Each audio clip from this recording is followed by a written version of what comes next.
வணக்கம். மனம் கவர்ந்த பங்குச்சந்தை அப்படிங்கிற இந்த தொடரில் வார நாட்களில் நம்ம பங்குகளை பற்றி பார்த்துட்டு வரோம். இந்த வாரம் நான் எனக்காக தேர்ந்தெடுத்த சில பங்குகளை உங்களோட பகிர்வதற்கு முன்னாடி புதிதாக இணைந்துள்ள அத்தனை நல்ல உள்ளங்களுக்கும் என்னுடைய மனமார்ந்த நன்றிகள். உங்களுடைய லைக்ஸ், கமெண்ட்ஸ் மற்றும் சப்ஸ்கிரிப்ஷன் மூலிமா நீங்கள் கொடுத்துட்டு வர ஆதரவுக்கு மிக்க நன்றி. வழக்கம் போலவே இந்த வாரத்தினுடைய புதிய பங்குகளை பார்க்குறதுக்கு முன்னாடி நான் ஏற்கனவே என்னுடைய சேனலில் சொன்ன சில பங்குகள் அதனுடைய ரெசிஸ்டன்ஸ் லெவலில் நெருங்கியிருக்கு. ஸோ அதை முதல்ல ஒரு அலர்ட்டை உங்கள்கிட்ட கொடுத்துட்டு அதன் பிறகு நம்ம புதிய பங்குகளை நோக்கி செல்லலாம். அதில் முதலாவதாக VTL வர்த்தமான் டெக்ஸ்டைல் லிமிடெட் 657 முடிச்சிருக்காங்க. ஸோ 634 சில வாரங்களாக, அதாவது அந்த முதல் ரெசிஸ்டன்ஸும் ரெண்டாவது ரெசிஸ்டன்ஸுக்கு உட்பட்டே அந்த லெவலுக்குள்ளேயே ட்ரேட் ஆகிட்டு இருந்தது. இந்த வாரம் அதை கடந்து சென்று இருக்குது. 657க்கு சென்று இருக்குது. 634 கடந்து 581 634 கடந்து முதல் முறையாக ஒரு க்ளோசிங் ஒரு வீக்லி வந்திருக்கு. ஸோ அடுத்த வாரம் இந்த வாரத்தினுடைய உச்சம் 670 693 அடுத்து இருக்கக்கூடிய நம்முடைய ரெசிஸ்டன்ஸை நோக்கி செல்கிறதுக்கு வாய்ப்புகளாக இருக்கும். ஸோ அதற்கான வாய்ப்புகளை தருதா அப்படிங்கிறத கவனமாக பார்த்துக்குங்க. ஸோ சான்சஸ் இருந்து அந்த லெவலுக்கு போகும்போது நமக்கு கீழே 538 கடந்து வாங்கியிருக்கிறவங்களுக்கு ஒரு நல்ல லாபத்தை தரக்கூடியதாக இருக்கும். அப்படிங்கிறதுனால இது ஒரு அலர்ட்டாக எடுத்து உங்களுக்கு போட்டிருக்கேன். அடுத்து ஒரு ஸ்டாக் பார்க்கலாம். Leela Palace Hotels and Resorts Limited 494 முடிச்சிருக்காங்க. ஸோ 441 கடக்காமல் இருந்தது. கடன்னு அடுத்து 2 லெவல்ஸையும் தாண்டி இந்த ஒரே வாரத்தில் போயிடுச்சு. ஸோ இந்த மாதிரி ஸ்பைக்கும் சில நேரங்களில் சில ஸ்டாக்குகளில் உருவாகும். ஏன்னா 474 தாண்டியே ஒரு க்ளோசிங் பெருசாக கொடுக்க முடியாமல் சில வாரங்களாகவே இருந்துக்கிட்டு இருந்துச்சு. அதுலேருந்து 385க்கு வர்றதும் மறுபடியும் 474க்கு போகிறதும் மறுபடியும் 385க்கு வர்றதுமாகவே இருந்துகிட்டு இருந்தது. இந்த வாரம் ஒரு புதிய உச்சத்தை நோக்கி 502 வரைக்கும் போயிருக்காங்க. ஒருவேளை 502ஐயும் கடந்து செல்லக்கூடிய கீழே ஏதாவது வாங்கியிருந்தீங்க அப்படின்னா, ஒருவேளை இதில் நீங்கள் ஹோல்ட் பண்ணிக்கிட்டு இருக்கீங்க அப்படின்னா, இந்த 502ஐயும் கடந்து செல்லக்கூடிய வாய்ப்புகள் இருந்துச்சுன்னா அடுத்த லெவலாக நமக்கு 529 அப்படிங்கிறது தான் இதற்கு ஒரு முக்கியமான லெவலாக இருக்கும். ஏன்னா வால்யூமும் ஸ்ட்ராங்காக இந்த வாரத்தில் அது ஏறி இருக்குது. ஸோ அதனால் அடுத்த வாரமும் கண்டினியூ ஆகலாம். அப்படி நெக்ஸ்ட் லெவலாக நம்ம பார்க்குறது 529 அப்படிங்கிறதையும் மனதில் வச்சுக்கங்க. அடுத்த ஸ்டாக்கு பார்க்கலாம். ரெடிங்டன் லிமிடெட் 280 ரூபா க்ளோசிங். 290 அப்படிங்கிற ரெண்டாவது லெவலில் இந்த வாரம் முதல் லெவலையும் ரெண்டாவது லெவலையும் ஒரே வாரத்தில் கடந்திருக்காங்க. இதுலேயும் அதே மாதிரி தான். ஸோ ரொம்ப நாளாக போராடிட்டு இருந்துச்சு. கீழேருந்து அந்த 222 கிராஸ் பண்ணி போனாலும் ஒரு வாரம் போகிறது, அப்புறம் மறுவாரம் உள்ளே வந்துடுறது, மறுபடியும் இப்படியுமா ஆடிட்டு இருந்தது. ஒரு 2 வாரங்களுக்கு முன்னாடி அதனுடைய ஏற்றமானது கிடச்சிருக்கு. ஸோ அதுலேருந்து இந்த வாரம் நல்ல ஒரு ஏற்றத்தை பிடிச்சி அந்த லெவலுக்கு மேலேயே கடந்து 2 லெவல்ஸையும் கடந்துட்டாங்க. ஸோ 290க்கு மேலே வரக்கூடிய வாரங்கள் கடந்து செல்லக்கூடிய வாய்ப்புகள் ஏற்பட்டுச்சு அப்படின்னா 333 அடுத்த லெவலாக இருக்கும். அதையும் தாண்டி ஒரு ஸ்ட்ராங் க்ளோசிங் கொடுத்தா 364 அடுத்து இருக்கக்கூடிய 2 லெவல்ஸுகளாக இருக்கும். ஸோ இந்த 290 ஒரு லெவல் தான். ஒரு கிராஸாக நம்ம பார்க்கும்போது இந்த லெவலை தாண்டி அது போயிடுச்சு வெளியில் அப்படிங்கும்போது இதற்கு அடுத்து கன்ஃபர்மேஷன் லெவல்ஸ் கிடச்சிதுன்னா இந்த 2 லெவலும் ரொம்ப ஈஸியாக இந்த ரெடிங்டனில் வர்றதுக்கு சான்சஸாக இருக்கும். அப்படிங்கிறத மனதில் வச்சுங்க. கீழே யாராவது பொசிஷன்ஸ் எடுத்திங்கன்னா இந்த 290 கவனமாக வச்சு அதை தாண்டி செல்லுதா அப்படிங்கிறத கவனமாக பாருங்கள். கிடைச்சா இந்த 2 லெவல்களும் மேற்கொண்டு நமக்கு இன்னொரு 70 ரூபா நமக்கு எக்ஸ்ட்ரா கிடைக்கிறதுக்கு சான்சஸாகவும் இருக்கும். அப்படிங்கிறத மனதில் வச்சுங்க. அடுத்த ஒரு ஸ்டாக் பார்க்கலாம். IFCI 85 ரூபா முடிச்சிருக்காங்க. 95 ரூபா 80 வரைக்கும் போச்சு. ஸோ இந்த மாதிரி வரும்போது தான் நம்ம கவனமாக இருக்கணும் அப்படின்னு அடிக்கடி சொல்லுவேன். ஸோ எப்படின்னு கேட்டிங்கன்னா, இந்த கேண்டிலுடைய ஸ்ட்ரென்த்தை பாருங்கள். கீழே ஒரு லாங் த்ரெட் இருக்கும், அதே மாதிரி மேலே ஒரு லாங் த்ரெட் இருக்கும், நடுவில் மட்டும் கொஞ்சோண்டு அந்த கேண்டிலுடைய ஸ்ட்ரென்த் இருக்கும். ஸோ இப்படி இருக்குது அப்படின்னா என்னன்னு கேட்டிங்கன்னா, அந்த இடத்துல ஒரு வேகம் குறையிறத நம்ம பார்க்க முடியுது. ஒரு லாங்கில் வேகமாக சென்றுக்கிட்டு இருக்கக்கூடிய ஒரு இடத்துல அந்த இடம் வரும்போது என்னென்னா ஒரு செல்லிங் ப்ரெஷர் வருது. எங்கேயோ ஒரு ப்ராஃபிட் புக்கிங்கிறது வரலாம். ஏன்னா கீழே கிட்டத்தட்ட 64லேருந்து புறப்பட்டு வந்துக்கிட்டு இருக்குது. ஸோ 91 வரும்போது நிறைய பேர் ப்ராஃபிட் புக் பண்ணுறதுக்கு சான்சஸ் இருக்குது. அப்படிங்கிறதுனால அப்படி வர்றதுக்கான வாய்ப்புகள் இருக்குது. அதற்கான கன்ஃபர்மேஷன் எப்படி வரும்னா, இந்த வாரத்தினுடைய லோவை கட் பண்ணிடுச்சு அப்படின்னா நமக்கு அடுத்து வரக்கூடிய வாரங்கள் அதற்கு கன்ஃபர்மேஷனாக இருக்கும். ஸோ எண்டு கேண்டலாக கூட இது இருக்கலாம். இந்த ஏற்றத்தினுடைய எண்டாக இருக்கலாம்.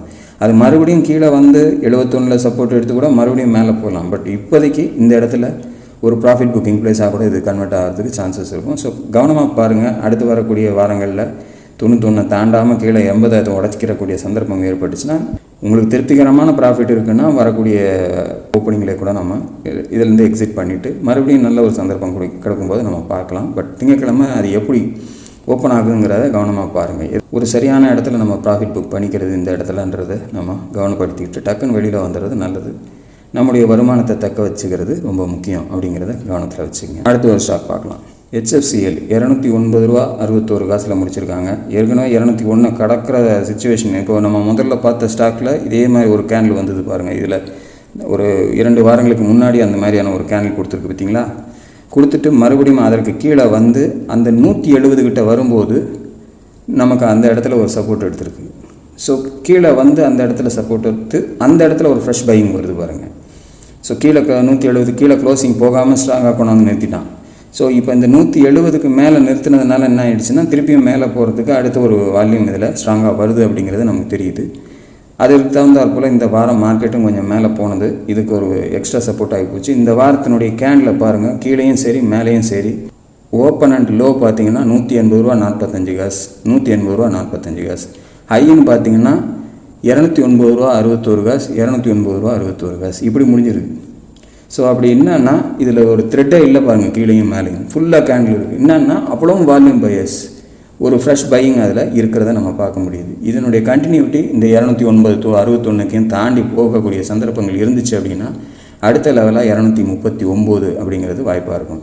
ஸோ அதை கவனத்தில் வச்சுக்கோங்க. இந்த 210க்கு மேலே அது போகக்கூடிய சந்தர்ப்பங்கள் இருந்துச்சு, நீங்கள் ஹோல்ட் பண்ணிகிட்ருக்கீங்க அப்படின்னா 239 சான்சஸாக இருக்கும். ஸோ இந்த ஸ்டாக்கை பொறுத்தளவில் நம்ம கொடுத்தது வந்து பார்த்திங்க அப்படின்னா 60ல் கொடுத்தோம். 60, 115, 147 இப்படி போட்டுகிட்டே மேலே போயாச்சு. இப்போ 200க்கும் வந்துருச்சு. ஆல்மோஸ்ட் 3 பங்கு தாண்டிடுச்சு. ஸோ நல்ல ப்ராஃபிட் இருக்கிறவங்க ஒரு வேளை கீழே வாங்கியிருந்தீங்க, இதை கீழே அந்த 60கிட்டே 70கிட்டே வாங்கியிருந்தீங்க அப்படின்னா இரட்டிப்பு நிலையில் மேலேயே இருக்கும். உங்களுக்கு ஒரு 50% நம்ம க்ளோஸ் பண்ணி நம்ம அசலை வரைக்கும் எடுத்துகிட்டு கூட அதை லாங் ரனில் விடலாம். அதுவும் ஒரு ஐடியா. நான் ஏற்கனவே நிறையா பல தடவை சொல்லியிருக்கேன். புதுசாக வர்றவங்களுக்கு தெரியலன்னா நம்ம சொல்லலாம். ஒரு 100 ரூபாய்க்கு உட்பட்டு இருக்கக்கூடிய நிலையில் நீங்கள் வாங்கியிருந்தீங்க அப்படின்னா இப்போ கண்டிப்பாக அது ரெட்டிப்பு நிலையில் இருக்கும். ஸோ அந்த ரெட்டிப்பு நிலையில் வரும்போது நம்மளுடைய அசல் ஒரு 100 ஷேர் நீங்கள் வாங்கியிருக்கீங்கன்னா ஒரு 50 ஷேரை விற்றுட்டு எடுத்துட்டிங்கன்னா உங்கள் அசலை எடுத்துட்டிங்கன்னா உங்களுக்கு மனசு ஸ்ட்ராங்காக இருக்கும். மிச்சம் இருக்கிறது நம்ம ப்ராஃபிட் தான். அந்த ப்ராஃபிட்டை ஒரு லாங் ரன்னாக நம்ம விடலாம், நல்லா போகுங்கிற நம்பிக்கை இருந்துச்சு அப்படின்னா. ஸோ அதுக்கப்புறம் இதனுடைய ஏகம் இந்த 239 கடந்து செல்லக்கூடிய வாய்ப்புகள் ஏற்பட்டுச்சுன்னா யார் கண்டா நாளைக்கு இதே ஸ்டாக் வந்து 1000 ரூபாய்க்கும் போகலாம், 2000 ரூபாய்க்கும் போகலாம், 10,000 ரூபாய்க்கும் போகலாம்.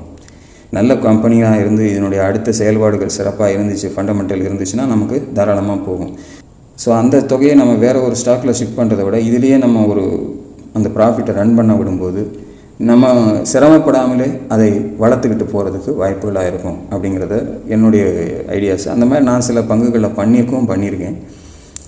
அதை நான் உதாரணமாகவும் பல முறை நான் சொல்லியிருக்கேன். ஸோ ட்ரை பண்ணி பார்க்குறவங்க பாருங்கள். ஸோ இதுதான் இந்த வாரத்துக்கான என்னுடைய அலர்ட்ஸு. ஸோ இன்றைக்கான என்னுடைய தேர்வுகள் என்னென்னன்றதை பார்த்துக்கலாம். இன்றைக்கான என்னுடைய தேர்வு என்ன முதல்ல அப்படின்னா BHEL 414 ரூபா 35 காசில் முடிச்சிருக்காங்க. ஸோ 379 அப்படிங்கிறது ஒரு நல்ல ஒரு சப்போர்ட் ஏரியாவாக இப்போ கன்வெர்ட் ஆகிருக்கு. அது கிட்டத்தட்ட பார்த்திங்கன்னா 258லேருந்து ஒவ்வொரு படிகளாக 277, 303, 336, 379ன்னு ஒரு ஸ்ட்ரெயிட்டாக ஒரு வேகமாகவே ஏறி வந்துருச்சு. பட் இந்த இடத்துல வந்து ஒரு வேகத்தை குறைச்சி ஒரு 420 வரைக்கும் போயிட்டு அங்கேருந்து ஒரு 380 அப்படிங்கிற அந்த லெவலுக்கு வரைக்கும் வந்துட்டு திரும்பியிருக்காங்க. ஸோ போன வாரத்துக்கு முந்தின வாரம் ஒரு நல்ல இறக்கம் கொடுத்து போன வாரம் ஒரு டோஜியில் க்ளோஸ் பண்ணி மறுபடியும் அந்த டோஜிலேருந்து ஒரு யூட்டர்ன் பண்ணியிருக்கு இந்த வாரம். ஸோ இந்த 414ங்கிறது இன்றைக்கி க்ளோசிங்காக இருந்தாலும் 423ங்கிறது இந்த வாரத்தினுடைய உச்சம். 423 ரூபா 70 காசு. ஸோ அதை கடந்து செல்லக்கூடிய வாய்ப்புகள் இந்த பர்டிகுலர் ஸ்டாக்கு கிடச்சிதுன்னா 437ங்கிறது அடுத்த லெவலாக இருக்கும்.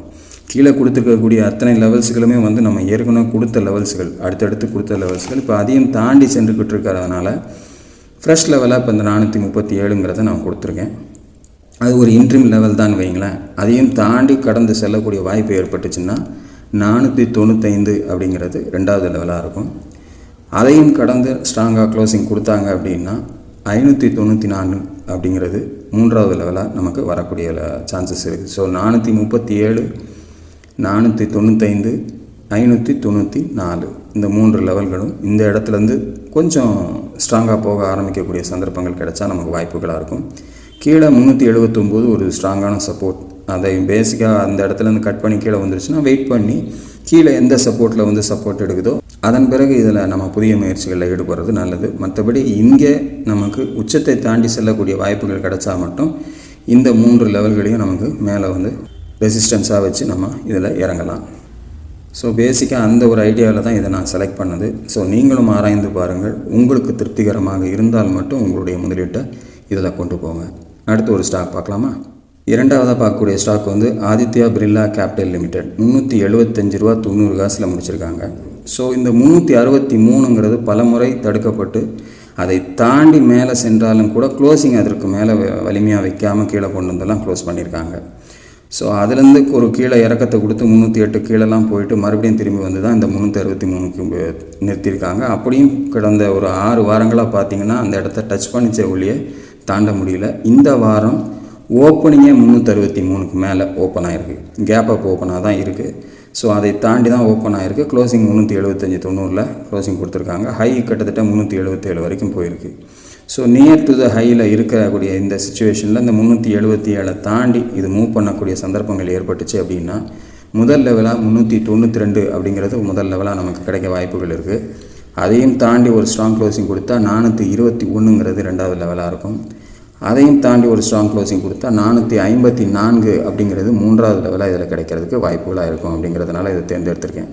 ஒருவேளை அந்த 454ஐயும் கடக்கக்கூடிய வாய்ப்புகள் ஏற்பட்டுச்சுன்னா அடுத்த லெவலாக 505ம் நமக்கு இதில் சான்சஸாக இருக்கலாம். ஸோ இந்த 4 லெவல்களும் அடுத்து வரக்கூடிய ஹையை கட் பண்ணி செல்லக்கூடிய சந்தர்ப்பம் ஆதித்யா பிர்லா கேபிட்டலில் ஏற்பட்டுச்சு அப்படின்னா நமக்கு அடுத்தடுத்து வருவதற்கான சந்தர்ப்பங்கள் இருக்குது. அப்படிங்கிற ஒரு எண்ணத்தில் தான் இதை தேர்ந்தெடுத்திருக்கேன். ஸோ நீங்களும் ஆராய்ந்து பாருங்கள். உங்களுக்கு திருப்திகரமாக இருந்தால் மட்டும் உங்களுடைய முதலீட்டை இதில் கொண்டு போங்க. அடுத்து ஒரு ஸ்டாக் பார்க்கலாம். மூன்றாவதாக பார்க்கக்கூடிய ஸ்டாக் வந்து டாடா கேபிட்டல் லிமிடெட். 366 ரூபா 80 காசில் முடிச்சிருக்காங்க. ஸோ இந்த வாரம் இந்த மாதிரி ஸ்டாக்கில் தான் நமக்கு நிறைய சான்சஸ் இருக்குது. ஸோ இந்த வாரம் பார்த்திங்கன்னா அதுவும் நல்ல ஒரு ஏற்றத்தை கொடுத்துருக்கு. வால்யூமோட மேலே போயிருக்கு. 345 கடந்து 367க்கு வந்திருக்காங்க. ஆனால் அந்த 377 தான் இதற்கான முதல் உச்சம். இது ஒரு புதிய ஸ்டாக்கு. ரீசெண்டாக போன அக்டோபரில் லிஸ்டான ஸ்டாக் இது. ஸோ அந்த வகையில் பார்க்க போனீங்கன்னா அந்த 367ங்கிறது ஏற்கனவே போய் திருப்பி கிட்டத்தட்ட 300 வரைக்கும் வந்து மறுபடியும் இந்த 367க்கு வந்திருக்காங்க. ஹை போயிருந்தாலும் கூட அந்த 367க்கு மேலே க்ளோசிங் கொடுக்கல. ஸோ 379 ரூபா 95 காசு வரைக்கும் ஹை போயிருக்கு. இருந்தாலும் மறுபடியும் இந்த 367 கடந்து வரக்கூடிய வாரம் செல்லக்கூடிய சந்தர்ப்பம் இதில் ஏற்பட்டுச்சுன்னா இன்ட்ரீமாக நமக்கு 376ங்கிறது முதல் ரெசிஸ்டன்ஸாக இருக்கும். அதையும் கடந்து ஒரு ஸ்ட்ராங் க்ளோசிங் கொடுத்துச்சு அப்படின்னா ஒரு ஹிஸ்டாரிக்கல் டாப்பை பேக் பண்ணி போய்கிட்டு இருக்க மாதிரி தான் இருக்கும். இந்த பர்டிகுலர் லெவலில் 395ங்கிறது அடுத்து இருக்கக்கூடிய லெவலாக நமக்கு இதில் கிடைக்கிறதுக்கு சான்சஸாக இருக்கும். அதையும் தாண்டி ஒரு ஸ்ட்ராங் க்ளோசிங் கொடுத்தாங்க அப்படின்னா 425 அப்படிங்கிறது மூன்றாவது லெவலாக இருக்கும். இந்த 3 வாய்ப்புகளும் இந்த ஹிஸ்டாரிக்கல் டாப்பை கடந்து க்ளோசிங் கொடுத்துச்சு அப்படின்னா நமக்கு இந்த 3 லெவல்களும் இதில் வரத்துக்கு வாய்ப்புகளாக இருக்கும். அப்படிங்கிறதுனால இதை தேர்ந்தெடுத்திருக்கேன். நீங்களும் ஆராய்ந்து பாருங்கள். உங்களுக்கு திருப்திகரமாக இருந்தால் மட்டும் இந்த பர்டிகுலர் ஸ்டாக்கில் உங்களுடைய முதலீட்டை கொண்டு போங்க. இதுதான் இந்த வாரத்துக்கான என்னுடைய தேர்வுகள். மேலும் சில பங்குகள் ஏதாவது எனக்கு இந்த வாரத்தில் தென்படும் போது மீண்டும் செவ்வாய்க்கிழமை அதை உங்களோடு பகிர காத்து கொண்டு இருக்கிறேன். அதுவரையில் நன்றி, வணக்கம்.